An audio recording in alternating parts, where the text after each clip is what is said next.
Hello viewers, எல்லாரும் எப்படி இருக்கீங்க? நான் உங்கள் ஜெஸ்ஸி. டுடே என்ன ஸ்டோரி பார்க்க போகிறோம்? Be confident. வாங்க ஸ்டோரிக்குள்ளே போகலாம். லில்லின்னு ஒரு பொண்ணு டான்ஸ் ஆட ஆசைப்பட்டா. ஆனால் மற்றவங்களுக்கு முன்னாடி டான்ஸ் ஆட பதட்டமாக இருந்தா.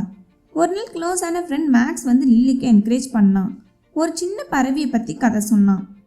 அம்மாவோட ஆதரவு ஊக்கப்படுத்துகிற வார்த்தையால் பறவை அதோட சிறகுகளை விரித்து வானத்தில் தன்னம்பிக்கையாக பறந்துச்சு. இந்த கதையை கேட்ட லில்லி அவளோட பயத்தை மறந்து டான்ஸ் ஆட முடிவு செஞ்சான். அவள் கடினமான பயிற்சி செஞ்சு அவளை நம்பினான். டான்ஸ் ஆடி எல்லாரும் பாராட்டுற அளவு நடந்துக்கிட்டா. அன்னையிலிருந்து லில்லி அவளோட நம்பிக்கையை டான்ஸ் மேலே வச்சு கவனத்தை செலுத்தினான். மாரல் ஆஃப் த ஸ்டோரி: உங்கள் மீது நம்பிக்கையை வச்சு லில்லியை போலவே நீங்களும் நினைத்ததை எதையும் சாதிக்க முடியும்னு நம்புங்க. If you believe in your self and feel confident in your self, you can do anything. I really believe that. Once again, this is words of Winsome channel. நான் உங்கள் ஜெஸ்ஸி. இது வரைக்கும் இந்த சேனலை subscribe, like, comment and share பண்ணாதவங்க பண்ணிக்கோங்க. மீண்டும் சந்திப்போம்.